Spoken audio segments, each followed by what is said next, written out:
భారత communist party, వర్ధిల్లాలి భారత కమ్యూనిస్టు పార్టీ, వర్ధిల్లాలి ఆంధ్రప్రదేశ్ వ్యవసాయ కార్మిక సంఘం, వర్ధిల్లాలి ఆంధ్రప్రదేశ్ వ్యవసాయ కార్మిక సంఘం. ఇవ్వాలి కేంద్ర ప్రభుత్వం జాతీయ గ్రామీణ ఉపాధి హామీ పథకానికి 90% నిధులు, 90% నిధులు గ్రామీణ ఉపాధి హామీ పథకానికి ఇవ్వాలి, ఇవ్వాలి ఇవ్వాలి గ్రామీణ ఉపాధి హామీ పథకానికి 90% నిధులు. నా పేరు తన్నీరు సింగరకొండ. నేను సిపిఐ బాపట్ల జిల్లా కార్యదర్శిగా పనిచేస్తూ ఉన్నాను.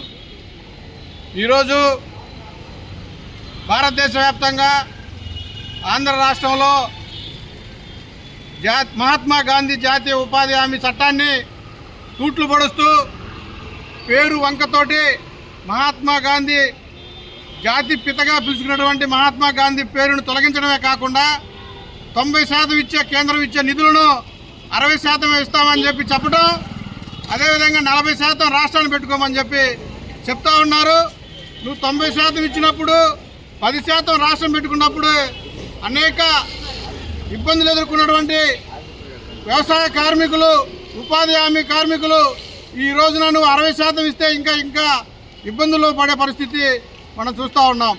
అదేవిధంగా రోజుకి సుప్రీంకోర్టు తీర్పు చెప్పినట్టు 700 రూపాయల రోజుకి వేతనం ఇవ్వమని చెప్పి అడుగుతూ ఉంటే వేతనం పెంచబోగా 100 రోజులు సరిపోవు 200 రోజులు పని కల్పించాలని చెప్పి డిమాండ్ చేస్తూ ఉంటే నామకే వాస్తీలాగా 25 రోజులు పెంచి మేము ఈ పేరును తీసేస్తూ ఉన్నాం. అదేవిధంగా రాష్ట్రాలు కూడా భారం మోపేటువంటి రెవెన్యూ లోటుతో విలవిల్లాడుతున్నటువంటి రాష్ట్రాలు ఈ పథకాన్ని అమలు చేయాలంటే చాలా కష్టమయ్యే పరిస్థితి ఉన్నది. అనేక రాష్ట్రాలు కూడా ఈ కొత్తగా పేరు మార్చి ఈ నిధులు కేటాయించే పద్ధతిని తీవ్రంగా వ్యతిరేకిస్తూ ఉన్నాయి. అనేక రాష్ట్రాలు అసెంబ్లీలో తీర్మానాలు చేసి కూడా కేంద్రానికి పంపించడం జరిగింది. అయినా కానీ మోడీ ప్రభుత్వం పేదలకు మేము న్యాయం చేస్తామని చెప్పి చెప్తా ఉన్నారు, వికసిత్ భారత్ అని చెప్పి చెప్తా ఉన్నారు. ఏ రకంగా పేదలకి వ్యవసాయ కూలీలకి పని కల్పించకుండా ఏ రకంగా భారతదేశం వికసించిందని చెప్పి ఈ సందర్భంగా మేము అడుగుతూ ఉన్నాం. అదేవిధంగా 2005లో వామపక్ష పార్టీలకు సంబంధించిన 64 మంది ఎంపీలు ఉన్నప్పుడు కాంగ్రెస్ గవర్నమెంట్లో యూపీఏ 1 గవర్నమెంట్లో సాధించుకున్న ఈ మహాత్మా గాంధీ జాతీయ ఉపాధి హామీ చట్టాన్ని ఈరోజు చట్టం పేరు తీసుకొచ్చి నువ్వు వాళ్ళు చేసిన దానికి నువ్వేదైనా కొత్త చట్టం తెస్తే ఆ చట్టానికి నీ ఇష్టం వచ్చినట్టు పేరు పెట్టుకో.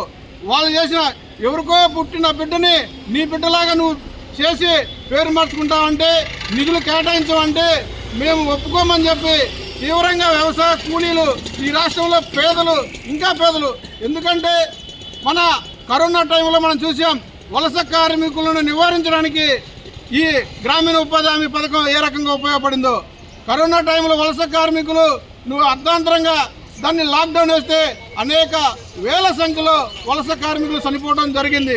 దాన్ని నివారించాలంటే, వలసలు నివారించాలన్నా తండ్రి తల్లి పిల్ల జల్ల మూటా ముల్లా సర్దుకొని రైల్వే స్టేషన్లు ఏమిటి ఎక్కడికో సుదూర ప్రాంతాలకి గ్రామాలలో పెట్టి, జిల్లాలలో పెట్టి, రాష్ట్రాలలో పెట్టి వెళ్ళిపోయే పరిస్థితి ఉన్నది. వీటన్నిటినీ రూపుమాపాలంటే, వలసలు నివారించాలంటే మహాత్మా గాంధీ జాతీయ ఉపాధి హామీ చట్టాన్ని గతంలో ఏ విధంగా అయితే ఉందో పేరు మార్చుకుంటే ఏ విధంగా అయితే ఉందో అదేవిధంగా కొనసాగించాలని చెప్పి 90% నిధులు కేటాయించాలని చెప్పి భారత కమ్యూనిస్ట్ పార్టీ సిపిఐగా ఆంధ్రప్రదేశ్ వ్యవసాయ కార్మిక సంఘంగా బాపట్ల జిల్లా నుండి కేంద్ర రాష్ట్ర ప్రభుత్వాలని హెచ్చరిక చేస్తూ ఉన్నాం.